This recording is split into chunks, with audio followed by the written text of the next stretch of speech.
আমাদের যে রেমিটেন্স খাতটা আছে, সেই রেমিটেন্স খাতটি প্রতি মাসে টাকা আসছে। ধনীদের এই টাকাটা ধনীরা ব্যয় করছে বিলাসিতায়। এই ফরেন রেমিটেন্সটা যারা বিদেশে গেছে তাদের আত্মীয়স্বজন খেয়ে দিয়ে ঋণ পরিশোধ করতে করতে 10 বছর, 15 বছর, 20 বছর বিদেশে থেকে লোকটা যখন আসছে, বাড়িতে হয়তো একটা টিনের ঘর আছে, একটা বিল্ডিং হয়েছে এতটুকু পর্যন্ত। আবার তাকে সবকিছু বিক্রি করে বিদেশে যেতে হচ্ছে। মানে ধরুন মালয়েশিয়াতে গেল, মালয়েশিয়াতে গেলে এখন 5 থেকে 6 লাখ 7 লাখ টাকা লাগে। এই 7 লাখ টাকা সে খরচ করলো, খরচ করে সে গেল। এখন এটা যে পরিবারের লোকজন মালয়েশিয়াতে যায়, সে জমি বিক্রি করে, শেষ সম্বল বিক্রি করে, অথবা মহাজনের কাছ থেকে ঋণ আনে। আনার পরে এখন মালয়েশিয়াতে একটা ছেলে বা যে কোনো একটা কর্মী যদি যায়, সাকুল্যে সে এখন 30,000 থেকে 40,000 টাকা, 50,000 টাকা আয় করতে পারে, নট মোর দ্যান দ্যাট। খাওয়া খরচ বাদ দিয়ে যদি 20,000, 30,000 টাকা তার সেভ থাকে, তাহলে তার এই 5 লাখ টাকা শোধ করতে কতদিন সময় লাগবে? পুলিশের একটা কনস্টেবলের চাকরি করতে যদি 10 লাখ টাকা ঘুষ দিতে হয়, যদি এটা এসপির প্রমোশন নয়, প্রমোশন কিংবা ধরুন বদলি, পদপদবি নিতে যদি 20 কোটি টাকা ঘুষ দিতে হয়, আপনি বোঝার চেষ্টা করুন সমাজ, রাষ্ট্র এর উপর কী চাপ পড়ছে, এবং সেগুলো এখন বাংলাদেশে অনিবার্য। আপনি গিয়ে শুধুমাত্র পুলিশের ওসি থেকে শুরু করে, মানে পুলিশের যারা সাব ইন্সপেক্টর রয়েছে তাদের থেকে শুরু করে একেবারে এডিশনাল আইজি পর্যন্ত ভুক্তভোগী যারা আছে তাদের কাছে একটু শুনেন যে কি হচ্ছে পুলিশে, সচিবালয় কি হচ্ছে, বিচারালয় কি হচ্ছে, আপনার মার্কেটগুলোতে কি হচ্ছে। তছনছ হয়ে গেছে সব কিছু। এটা রিকভারি হবে কিভাবে? এটা আমরা মূল স্রোতে কিভাবে আনব? এর জন্য যে সময়টি দরকার, সেই সময়টি বা সেই ধরনের নেতৃত্ব, এটা কি আপনি দেখতে পাচ্ছেন? আর যখনই আপনি দেখতে পাবেন না, তখনই অশনির সংকেত চলে আসলো। এভাবে অর্থনীতি নিয়ে বহু কথা বলা যাবে। তা প্রথমে বললাম প্রাকৃতিক, এরপর এলো অর্থনীতি, এরপর ধরেন কূটনীতি। কূটনৈতিকভাবে মানে আমরা স্বাভাবিকভাবে যে একটা কথা বলি যে আপনার যদি অনেকগুলো বন্ধু থাকে, আসলে আপনার কোনো বন্ধু নেই, কোনো বন্ধু নেই। সবার সাথে বন্ধুত্ব মানে আপনি কারোর সাথে আপনার বন্ধুত্ব নেই। আমরাই একমাত্র রাষ্ট্র, যে রাষ্ট্র স্বাধীনতার পর থেকে আজ পর্যন্ত কৌশলগত কোনো মিত্র খুঁজে পায়নি, তৈরি করতে পারিনি। আমাদের সাথে কারোর সম্পর্ক আমাদের বিপদের দিনে হামিম হিসেবে দাঁড়াবে এরকম নেই। আপনি ধরুন পাকিস্তানের কথা। পাকিস্তানের ঘনিষ্ঠ মিত্র চীন, তারপরে আমেরিকা, আর বললাম না এই দুটো। আপনি যদি ভারত ধরেন, তাহলে ভারতের ঘনিষ্ঠ মিত্র রাশিয়া এবং ইসরায়েল, দুটো দুটো করে ধরি। আচ্ছা, শ্রীলঙ্কার ঘনিষ্ঠ মিত্র ভারত এবং চীন, দুটোই আছে। একইভাবে নেপাল, একইভাবে মালদ্বীপ। মানে যারা বিরোধী আছে তারা ভারত বন্ধু, আর যারা পক্ষে আছে তারা চীনের বন্ধু। কিন্তু রাষ্ট্রের সঙ্গে দুটো যাকে বলা হয় শক্তিরই, অর্থাৎ চীন এবং ভারতের একটা নিবিড় বন্ধুত্ব রয়েছে। এই যে শ্রীলঙ্কাতে মহেন্দ্র রাজা পাকসে, তার যে পতন হলো, তিনি ছিলেন একেবারে চীনের পাপেট, ভারতের জাতশত্রু। আচ্ছা, তো মহেন্দ্র রাজাপাকসের পতনের পরে যিনি তত্ত্বাবধায়ক সরকারের প্রধানমন্ত্রী হলেন এবং এখন যারা আছেন, তাদের উপর কিন্তু চীনের প্রভাব আছে। কিন্তু প্রভাব থাকার পরও প্রায় $8 বিলিয়ন ঋণ সহযোগিতা দিয়ে এই শ্রীলঙ্কাকে আজকের এই অবস্থাতে, এর মধ্যে ডাইরেক্ট আছে $4 বিলিয়ন, আর ইনডাইরেক্ট ব্যবসা বাণিজ্য দিয়ে আরও $4 বিলিয়ন দিয়ে ভারত কিন্তু তাদেরকে সহযোগিতা করেছে আজকের এই জায়গাতে আসার জন্য। আচ্ছা, আপনি আনেন তো এখন $4 বিলিয়ন কোনো দেশ থেকে, ভারত আপনাকে দেবে $4 বিলিয়ন, চীন আপনাকে দেবে $1 বিলিয়ন, জাস্ট $1 বিলিয়ন। কিন্তু আপনার তো এখন টাকা দরকার। এই যে আমরা যে কূটনৈতিকভাবে একটা বিপর্যয়ের মধ্যে আছি, যে আমরা এখনো পর্যন্ত বন্ধু তৈরি করতে পারিনি, আমাদেরকে কেউ বিশ্বাস করছে না। মানে আমরা বন্ধুত্ব তো থাক, আপনার সাথে ধরেন কারো বন্ধুত্ব নেই, কারো সম্পর্ক নেই, কিন্তু সবাই জানে যে এই লোকটি ভালো, একে বিশ্বাস করা যায়, ট্রাস্ট করা যায়, এর প্রতি ডিপেন্ড করা যায়।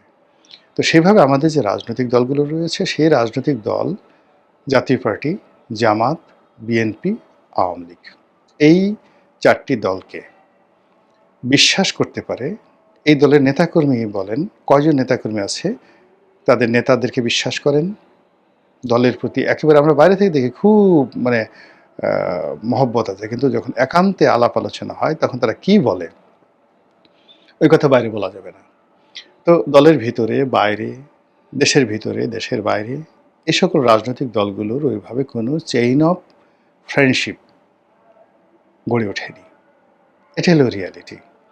এখন ধরেন অনেকেই এখন তারেক রহমান সাহেব প্রধানমন্ত্রী হয়েছেন, সবাই তেল নিয়ে, মানে এটা বলা যাবে না, প্রধানমন্ত্রী পরিবার নিয়ে বলা যাবে না, তাকে বলা যাবে না, তার মাকে কোন জমানাতে কে কী বলেছেন, তাকে ধরো মারো পেটাও, তার বাবাকে কোন জমানাতে কী বলেছেন, মারো পিটাও, তাকে নিয়ে কোন জমানাতে কী বলেছেন। কিন্তু যখন বলা হয়েছে তখন সবগুলো ভয়ে থরথর করে কাঁপছে। সে আব্দুর রশিদের বিখ্যাত কবিতার মতো, লোকটা শুধু কষ্ট বড়াই, ভাঙতে পারি লোহার কড়াই, শুনে সবাই কাঁপতে ডরে, খিল লাগিয়ে থাকতো ঘরে। এখন বিএনপির এরকম অনেক তারেক জিয়া প্রেমী লোক চলে আসছেন, যাদেরকে বলা হচ্ছে যে অমুকে কত সালে তাকে গালি দিয়েছে, অথবা তাকে ধরো, তাকে মারো। কিন্তু ওই লোকটি যখন তারেক জিয়াকে গালি দিচ্ছিল তখন তুমি কোথায় ছিলা? তখন তুমি কেন মারো নাই? তখন তুমি প্রতিবাদ করো নাই? তুমি যে তখন একটা প্রতিবাদ করছো এটা একটু দেখাও।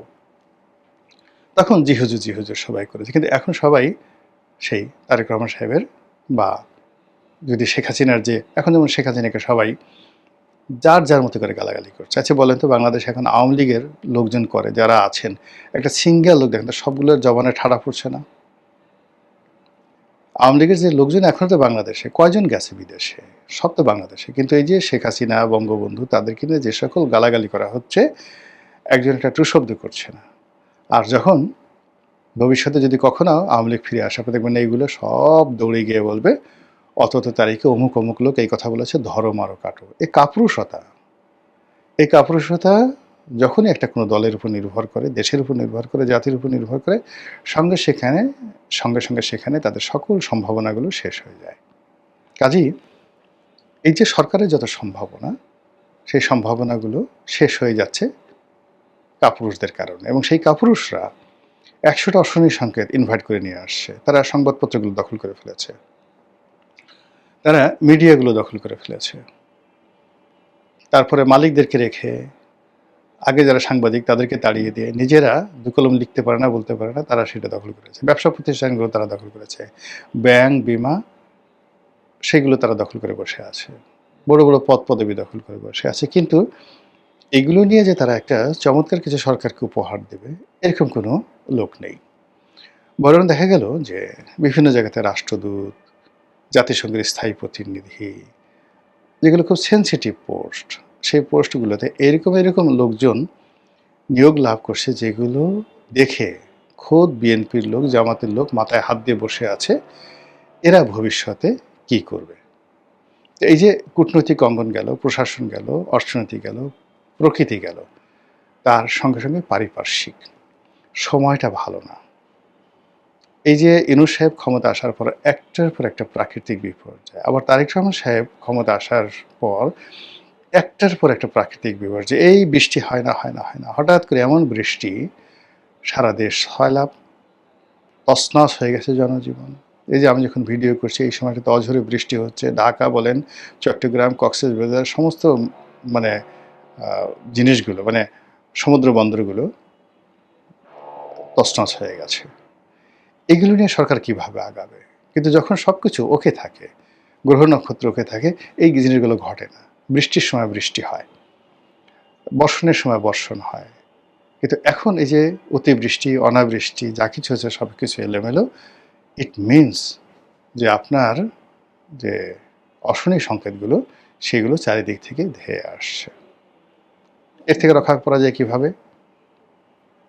প্রথমত আমল ঠিক হতে হবে, একিন ঠিক হতে হবে, চিন্তা ঠিক হতে হবে, ক্যারিসমেটিক পার্সোনালিটি থাকতে হবে, নেতৃত্বের অনুপম গুণাবলী থাকতে হবে, ম্যাগনেটিক পাওয়ার থাকতে হবে, ভিশন থাকতে হবে, মিশন থাকতে হবে, ইত্যাদি আরও অনেক কিছু। সেগুলো যদি থাকে তাহলে অনেক সমস্যাই সমাধান করা সম্ভব। মহান আল্লাহ আমাদের সবাইকে হেদায়েত দান করুন এবং হেফাজত করুন। আসসালামু আলাইকুম ওয়া রাহমাতুল্লাহি ওয়া বারাকাতুহু।